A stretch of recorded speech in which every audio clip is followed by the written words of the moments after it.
Bismillahirrahmanirrahim. Alhamdulillahirabbil alamin. Wassalatu wassalamu ala asyrafil anbiya'i wal mursalin wa ala alihi wa sahbihi ajma'in. Allahumma salli ala sayyidina Muhammad wa ala ali sayyidina Muhammad. Amma ba'd. Ini mukaddimah tentang asas-asas tarikat Naqsyabandiyah Najdidiyah. Yang mana pendiri tarikat Naqsyabandiyah adalah Imam Tarikat Hadrat Khwaja Khwajagan Sayyid Shah Muhammad Bahauddin Naqsyaband Al-Bukhari Al-Uwaisi rahmatullah alaih. Beliau dilahirkan pada bulan Muharram tahun 717 Hijrah bersamaan 1317 Masihi, iaitu pada abad ke-8 Hijrah bersamaan dengan abad ke-14 Masihi di sebuah perkampungan bernama Qasrul Arifan, berdekatan Bukhara. Beliau menerima pendidikan awal tarikat secara zahir dari gurunya Hadrat Sayyid Muhammad Baba As-Sammasi rahmatullah alaih, dan seterusnya menerima rahsia-rahsia tarikat dan khilafat dari syekhnya Hadrat Sayyid Amir Kulal rahmatullah alaih. Beliau menerima limpahan faiz. Limpahan faiz maksudnya limpahan rohaniah, limpahan kerohanian dari Hadrat Nabi Muhammad sallallahu alaihi wasallam. Rasulullah sallallahu alaihi wasallam menerusi Hazrat Khwaja Khwajagan Abdul Khaliq Al-Ghujudwani rahmatullah alaih yang telah 200 tahun mendahuluinya secara Uwaisiyah. Jadi Uwaisiyah ni adalah nisbat khas yang terdapat di dalam silsilah tarikat Naqsyabandiyah, iaitu perhubungan rohaniah secara batin. Ini tanpa berjumpa secara jasmani. Walaupun pada tempoh masa yang lama. Kerana dalam nisbat rohaniah Uwaisiyah ni dia tidak ada batas masa dan tempat. Maksudnya jikalau seorang tu macam Hazrat Uwais Qarni rahmatullah alaih, dia tak dapat bertemu Rasulullah sallallahu alaihi wasallam kerana beliau berada di Yaman, Rasulullah di Madinah. Jadi walaupun tempat yang berjauhan ataupun masa yang lama, masih boleh dibina perhubungan secara Uwaisiyah. Jadi Hazrat Shah Naqsyaband rahmatullah alaih telah berkata, menceritakan tentang ahwal permulaan. Pada suatu hari aku dan sahabatku sedang bermuraqabah. Lalu pintu langit terbuka dan gambaran musyahadah hadir kepadaku. Lalu aku mendengar satu suara berkata, tidakkah cukup bagimu untuk meninggalkan mereka yang lain dan hadir ke hadrat kami secara berseorangan? Suara itu menakutkan daku sehingga menyebabkan daku lari keluar dari rumah. Daku berlari ke sebuah sungai dan terjun ke dalamnya. Daku membasuh pakaianku lalu mendirikan solat 2 rakaat dalam keadaan yang tidak pernah daku alami, dengan merasakan seolah-olah daku sedang bersolat dalam kehadiran. Segala-galanya terbuka dalam hatiku secara kasyaf. Seluruh alam lenyap dan daku tidak menyedari sesuatu yang lain melainkan bersolat dalam kehadirannya. Aku telah ditanya pada permulaan penarikan jazbah tersebut, mengapa kau ingin memasuki jalan ini? Aku menjawab, supaya apa sahaja yang aku katakan dan kehendaki akan terjadi. Aku dijawab, itu tidak akan berlaku. Apa sahaja yang kami katakan dan apa sahaja yang kami kehendaki, itulah yang akan terjadi. Lalu aku pun berkata, aku tidak dapat menerimanya. Aku mesti diizinkan untuk mengatakan dan melakukan apa sahaja yang aku kehendaki. Ataupun aku tidak mahu menempuh jalan ini. Lalu daku menerima jawapan. Tidak. Apa sahaja yang kami mahu ianya diperkatakan dan apa sahaja yang kami mahu ianya dilakukan, itulah yang mesti dikatakan dan dilakukan. Lalu daku sekali lagi berkata, apa sahaja yang ku katakan dan apa sahaja yang ku lakukan adalah apa yang mesti berlaku. Lalu daku ditinggalkan keseorangan selama 15 hari sehingga daku mengalami kesedihan dan tekanan yang hebat. Kemudian daku mendengar satu suara berkata, "Wahai Bahauddin, apa sahaja yang kau mahukan, kami akan berikan." Daku amat gembira lalu berkata, "Aku mahu diberikan suatu jalan tarikat yang akan menerajui sesiapa jua yang menempuhnya terus ke hadrat Zat yang Maha Suci. Dan daku telah mengalami musyahadah yang hebat dan mendengar suara berkata, dikau telah diberikan apa yang telah dikau minta." Beliau telah menerima limpahan kerohanian dan prinsip dasar tarikat Naqsyabandiyah dari Hazrat Khwaja Abdul Khaliq Al-Ghujudwani rahmatullah alaih yang terdiri dari 8 perkara, iaitu Yad Kard, Bazgash, Nigah Dahsyat, Yad Dahsyat, Hush Dardam, Nazar Barqadam, Safar Dar Watan, dan Khalwat Dar Anjuman. Hazrat Shah Naqsyaband rahmatullah alaih telah menambah 3 lagi prinsip menjadikannya 11, iaitu wukuf qalbi, wukuf adadi, dan wukuf zamani. Hazrat Shah Naqsyaband rahmatullah alaih telah berkata, jalan tarikat kami adalah sangat luar biasa dan merupakan urwatil wusqa, yakni pegangan yang kukuh.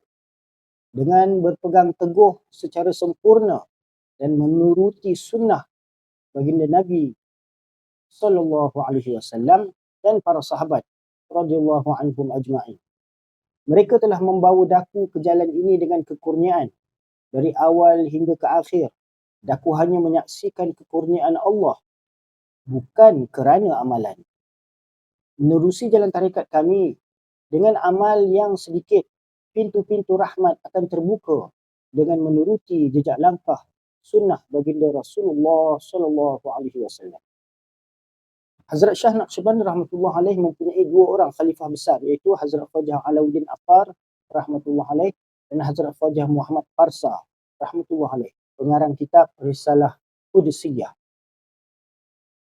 Hazrat Shah Bahauddin Naqsyaband rahmatullah alaih adalah ibarat lautan ilmu yang tak bertepi dan dianugerahkan dengan mutiara-mutiara hikmah dan ilmu laduni. Dia menyucikan hati-hati manusia dengan lautan amal kebaikan. Dia menghilangkan haus sekalian rohani dengan air dari pancuran rohaniahnya. Dia amat dikenali oleh sekalian penduduk di langit dan di bumi. Dia ibarat bintang yang bergemerlapan yang dihiasi dengan mahkota petunjuk. Dia mensucikan roh-roh manusia tanpa pengecualian menerusi nafasnya yang suci. Dia memikul cahaya kenabian dan pemelihara syariat Muhammadiyah serta rahsia-rahsia Muhammadur Rasulullah sallallahu alaihi wasallam. Cahaya petunjuknya menerangi segala kegelapan, kejahilan raja-raja dan orang awam sehingga mereka pun datang berdiri di pintu rumahnya. Cahaya petunjuknya juga meliputi seluruh timur dan barat, utara dan selatan. Dia adalah Ghaus, Sultanul Awliya dan rantai bagi sekalian permata rohani. Semoga Allah merahmatinya dan mengurniakan limpahan faiznya yang berkekalan kepada kita. Amin. Jadi itu adalah sedikit sebanyak tentang latar belakang pendiri tarikat Naqsyabandiyah. Hazrat Shah Bahauddin Naqsyaband rahmatullah alaih ni, beliau membawa satu tarikat yang agak baru di kalangan sekalian penganut tarikat sebelum pada masa itu. Mereka mengamalkan zikir dengan mengeraskan suara. Jadi amalan yang dibawa oleh Hazrat Shah Bahauddin Naqsyaband ni adalah satu bentuk zikir yang tersembunyi. Amalan yang batin, itu zikir dalam hati tanpa menggunakan lidah, sebaliknya menggunakan lidah hati. Jadi dengan amalan yang dibawa oleh Shah Bahauddin Naqsyaband ni, ini amalan tarikat yang dibawa tadi, telah banyak membuka pintu-pintu makrifat kepada orang-orang yang menuruti perjalanan tarikat. Sebab tu kita nampak hari ni kesan daripada kebenaran tarikat tu, kita tengok alim ulama, para masyaikh, mereka semuanya mesti ada nisbat dengan tarikat Naqsyabandiyah. Walaupun daripada jalur silsilah yang lain berbeza, tapi semuanya ada nisbat Naqsyabandiyah. Macam kita hari ni kita ada nisbat mazhab Syafi'i contohnya, kita ada nisbat mazhab akidah Asy'ari contohnya. Maka begitu juga para alim ulama ni mereka ada nisbat-nisbat pada sudut tasawuf tarikat ni, mereka ada nisbat tarikat-tarikat yang banyak, antaranya ada yang khas pada jalan Naqsyabandiyah. Jadi antara kekhususan tarikat Naqsyabandiyah, Hadrat Imam Rabbani Mujaddid Al-Sani rahmatullah alaih, Syekh Ahmad Faruqi Sarhindi yang merupakan salah seorang dari para masyayikh akabirin Naqsyabandiyah telah berkata di dalam surat-suratnya yang terhimpun di dalam maktubat Imam Rabbani. Ketahuilah bahawa tarikat yang paling akrab dan asbaq dan awfaq dan awsaq dan aslam dan ahkam dan asdaq dan aula dan a'la dan ajal dan arfa' dan akmal dan ajmal adalah tariqah aliyah Naqsyabandiyah. Semoga Allah Ta'ala mensucikan roh-roh ahlinya dan mensucikan rahsia-rahsia para masyayikhnya. Mereka mencapai darjat yang tinggi dengan berpegang dan menuruti sunnah baginda Nabi Rasulullah SAW dan menjauhkan dari perkara bid'ah serta menempuh jalan para sahabat radhiyallahu anhum ajma'in. Mereka berjaya mencapai kehadiran limpahan Allah secara berterusan dan syuhud serta mencapai maqam kesempurnaan dan mendahului mereka yang lain. Adapun Hadrat Imam Rabbani Mujaddid Al-Sani Syekh Ahmad Faruqi Sarhindi rahmatullah alaih telah menerangkan kelebihan dan keunggulan tariqah Naqsyabandiyah dengan beberapa lafaz yang ringkas dan padat adalah menerusi pengalaman kerohaniannya sendiri. Beliau merupakan seorang pembaharu agama, mujaddid, reformer pada abad ke-11 Hijrah. Sebelum beliau menerima silsilah Naqsyabandiyah, beliau telah menempuh beberapa jalan tarikat yang lain seperti Chishtiyah, Qadiriyah, Suhrawardiyah, Kubrawiyah dan beberapa tarikat yang lain dengan cemerlang serta memperolehi khilafah dan sanad ijazah. Beliau telah menerima tarikat silsilah aliyah Khawajaniyah Naqsyabandiyah dari hadrat gurunya, iaitu Hazrat Khwaja Muhammad Baqi Billah rahmatullah alaih. Beliau telah berpendapat bahawa dari kesemua jalan tarikat, yang paling mudah dan paling berfaedah adalah tarikat Naqsyabandiyah dan telah memilihnya serta telah menunjukkan jalan ini kepada para penuntut kebenaran. Allahumma ajzahu anna jazaan hasanan kafiyan muwaffiyan bifaydanihi fayudh fil afaq. Wahai Allah, kurniakanlah kepada kami kurnia yang baik, cukup bagi mencukupkan dengan limpahan faiznya yang tersebar di alam maya. Hazrat Shah Bahuddin Naqsyaband rahmatullah alaih telah bersujud selama 15 hari di hadapan Allah Subhanahu wa taala dengan penuh hina dan rendah diri, berdoa, memohon kepada Allah Subhanahu wa taala agar ditemukan dengan jalan tarikat yang mudah dan senang bagi seseorang hamba bagi mencapai Zat Maha Esa. Allah Subhanahu wa taala telah mengkabulkan doanya dan menganugerahkan tarikat yang khas ini yang masyhur dengan nisbat Naqsyband atau digelar Naqsyabandiyah. Naqsh bererti lukisan atau ukiran atau peta atau tanda, dan band pula bererti terpahat, terlekat, tertampal atau terpateri. Naqsyband pada maknanya bererti ukiran yang terpahat dan maksudnya adalah mengukirkan kalimah Allah Subhanahu wa taala di hati sanubari sehingga ianya benar-benar terpahat di dalam pandangan mata hati, yakni pandangan basirah. Adalah dikatakan bahawa Hadrat Shah Bahuddin Naqsyaband rahmatullah alaih tekun mengukirkan kalimah Allah di dalam hatinya sehingga ukiran kalimah tersebut telah terpahat di hatinya. Amalan zikir seumpama ini masih diamalkan dalam sebilangan besar tarikat Naqsyabandiyah, iaitu dengan menggambarkan kalimah Allah dituliskan pada hati sanubari dengan tinta emas atau perak dan membayangkan hati itu sedang menyebut Allah, Allah, sehingga lafaz Allah itu benar-benar terpahat di lubuk hati. Silsilah Aliyah Naqsyabandiyah ini dinisbatkan kepada Hadrat Sayyidina Abu Bakar As-Siddiq radhiyallahu anhu, yang mana telah disepakati oleh sekalian ulama Ahlus Sunnah wal Jamaah sebagai sebaik-baik manusia sesudah para nabi alaihi wassalatu wassalam. Asas tarikat ini adalah seikhlas hati menuruti sunnah nabawiyah dan menjauhkan diri dari segala jenis bid'ah, walalah merupakan syarat yang lazim. Tarikat ini mengutamakan jazbah suluk, yang mana dengan berkat tawajuh seseorang syekh yang sempurna akan terhasillah kepada seseorang penuntut itu beberapa ahwal dan kaifiat yang dengannya zauq dan syauq penuntut itu akan bertambah dan merasakan kelazatan khas zikir dan dalam mengerjakan ibadat, serta memperolehi ketenangan dan ketenteraman hati. Seseorang yang mengalami tarikan jazbah disebut sebagai majzub. Dalam tarikat Naqsyabandiyah ini, penghasilan faiz dan peningkalan darjat adalah berdasarkan persahabatan dengan syekh atau perdampingan dengan syekh dan tawajuh syekh. Bersahabat dengan syekh hendaklah dilakukan sebagaimana para sahabat berdamping dengan hadrat baginda Nabi Muhammad Rasulullah sallallahu alaihi wasallam. Murid hendaklah bersahabat dengan syekh dengan penuh hormat. Sekadar mana kuatnya persahabatan dan hormatnya dengan syekh, maka dengan kadar itulah cepatnya seseorang itu akan berjalan menaiki tangga peningkatan kesempurnaan ruhaniah.